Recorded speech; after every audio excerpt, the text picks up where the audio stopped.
Assalamualaikum warahmatullahi wabarakatuh. Selamat pagi semuanya. Hari ini kelas Ibnu Sina dan Ibnu Khaldun akan kembali belajar bahasa Indonesia dengan Bu Risa. Teman-teman siapkan bupenanya ya. Dibuka halaman 77. Kita sekarang masuk ke tema 1, subtema 4. Sebelumnya, teman-teman sudah mempelajari tentang pertumbuhan dan perkembangan manusia dan hewan. Kali ini, teman-teman akan mempelajari pertumbuhan dan perkembangan tumbuhan. Nah, hari ini teman-teman sudah banyak nih kosakatanya. Untuk menambah kosakata itu, teman-teman harus rajin membaca ya. Nah, kita buka halaman 77 ya. Di situ ada teks tentang perkembangbiakan tumbuhan. Dibaca bareng-bareng yuk. Ibu bacakan juga. Tumbuhan berkembang biak dengan banyak cara. Cara tumbuhan berkembang biak yaitu ada yang dari biji, tunas, umbi, dan spora. Jambu adalah salah satu tumbuhan yang berkembang biak dengan biji. Biji jagung yang ditanam akan tumbuh menjadi pohon jambu yang baru. Contoh tumbuhan yang berkembang biak dengan cara tunas adalah pisang. Tunas pisang tumbuh dari batang pisang yang terdapat di dalam tanah. Tunas muda akan tumbuh di sekitar induknya dan menjadi tumbuhan baru. Dibuka halaman selanjutnya ya, yaitu halaman 78. Selain dengan biji dan tunas, ada juga tumbuhan yang berkembang biak dengan umbi. Umbi merupakan bagian tumbuhan yang mengembung dan berada di dalam tanah. Contohnya, kentang, bawang merah, dan singkong. Kentang berkembang biak dengan umbi batang. Bawang merah berkembang biak dengan umbi lapis, sedangkan singkong berkembang biak dengan umbi akar. Tumbuhan yang berkembang biak dengan spora adalah lumut dan tumbuhan paku. Biasanya, tumbuhan yang berkembang biak dengan spora tumbuh pada tempat yang lembab. Nah, kalau ada kosakata yang teman-teman belum pahami, harus ditanyakan ya. Boleh pada orang tua, pada ibu, atau dapat melihatnya di Kamus Besar Bahasa Indonesia. Dilanjut halaman 82 ya. Di situ ada teks tentang perkembangbiakan tumbuhan dengan biji. Ada tumbuhan yang berkembang biak dengan biji, contohnya kacang hijau, mangga, dan padi. Daur hidup tumbuhan tersebut dimulai dari biji. Biji yang ditanam akan tumbuh kecambah yang memiliki akar dan daun. Kecambah akan tumbuh menjadi tumbuhan muda. Akhirnya, tumbuhan muda tumbuh menjadi tumbuhan dewasa.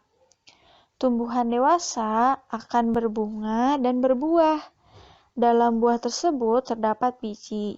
Nah, biji itu akan menjadi tumbuhan baru.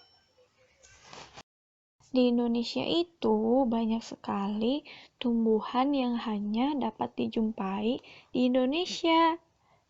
Nah, kita lihat halaman 85 ya. Di situ ada teks yang menceritakan tentang bunga nasional Indonesia. Nah, bunga nasional Indonesia merupakan bunga asli Indonesia yang melambangkan kepribadian bangsa Indonesia. Yang pertama, contohnya bunga melati putih. Merupakan salah satu bunga nasional yang dikenal sebagai sebutan puspa bangsa. Ada jenis lain yaitu bunga anggrek bulan dan bunga padma raksasa. Bunga anggrek bulan itu disebut dengan puspa pesona, sedangkan bunga padma raksasa atau Rafflesia arnoldi dikenal dengan sebutan puspa langka. Dengan membaca, teman-teman itu menambah kosakata baru. Jika ada kosakata yang belum dipahami, teman-teman beri tanda ya. Kemudian bertanya artinya kepada orang tua, ibu, atau melihatnya di Kamus Besar Bahasa Indonesia.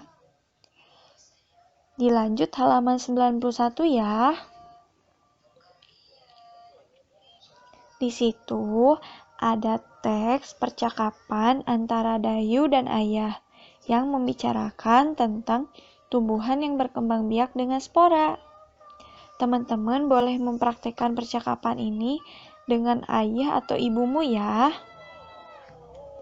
Nah, tumbuhan yang berkembang biak dengan spora itu contohnya adalah tumbuhan paku. Berikut ini gambarnya. Teman-teman udah pernah lihat belum nih? Nah, tumbuhan paku ini biasanya hidup di tempat yang lembab. Selain tumbuhan paku, contoh lainnya adalah tumbuhan lumut. Nah, tumbuhan lumut juga sama. Mereka tinggalnya di tempat yang lembab.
Dilanjutkan ke halaman 94.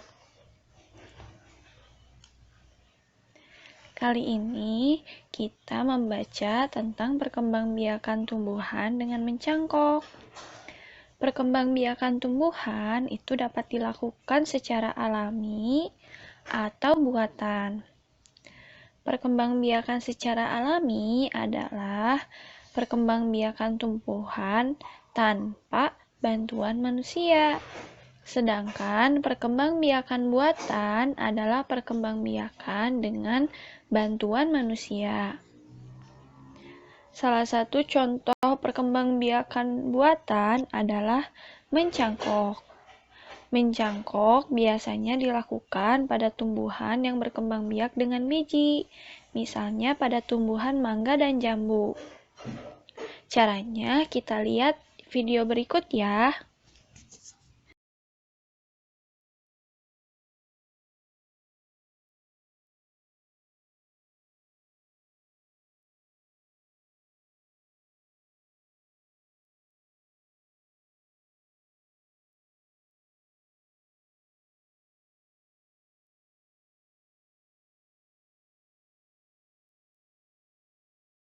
Siapkan dulu alat dan bahan-bahannya. Yang pertama adalah pisau. Tali plastik yang tidak terlalu panjang, gunting, beberapa lembar plastik, dan yang terakhir, tanah yang tentu sudah dicampur air dan pupuk. Ada beberapa langkah yang harus kita lakukan untuk mencangkok pohon mangga. Langkah pertama, kupaslah kulit dahan sampai kambium tidak terlihat dan menghilang.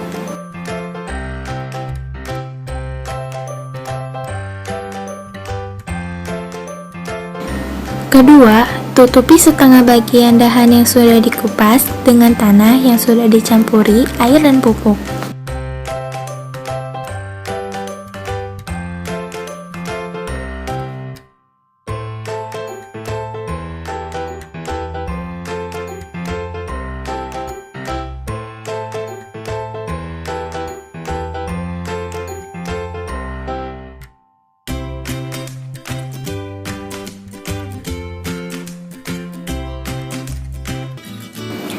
ketiga, tutupi tanah dengan plastik. Lalu, ikat dengan tali plastik hingga kuat.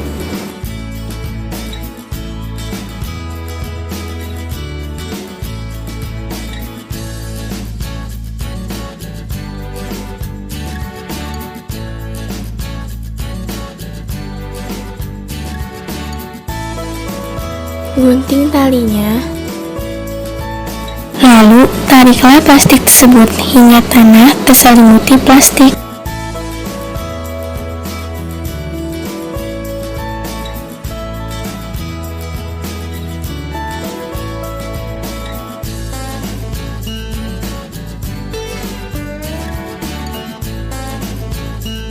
Setelah itu, kita ikat ujungnya.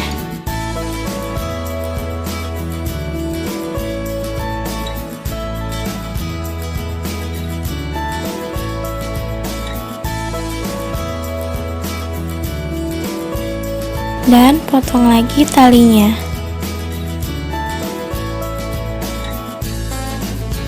Selanjutnya, lubangi plastik menggunakan gunting atau bisa juga menggunakan paku.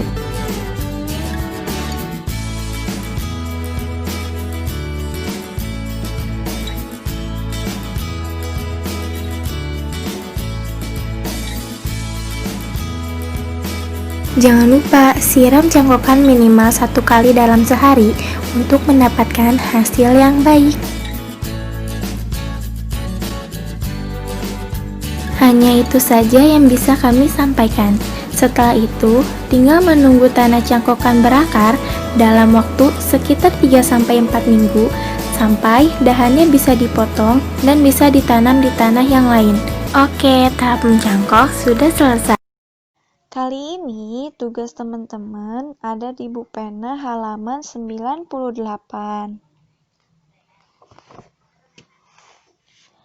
Yang pertama kalian lakukan adalah siapkan 4 lembar kertas tugas atau boleh langsung di buku tugas kalian ya. Yang kedua, carilah 4 jenis tumbuhan yang berbeda dari masing-masing perkembangbiakan, yaitu 1 tumbuhan dengan berkembang biak biji, kemudian tunas, umbi, dan spora.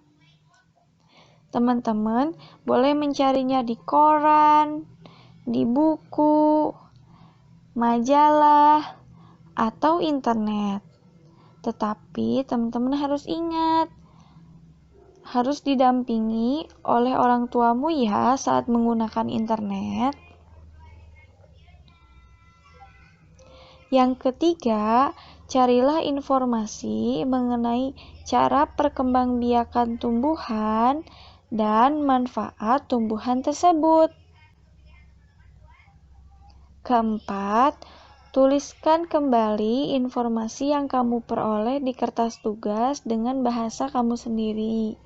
Jangan lupa gunakan kosakata yang telah kamu ketahui artinya.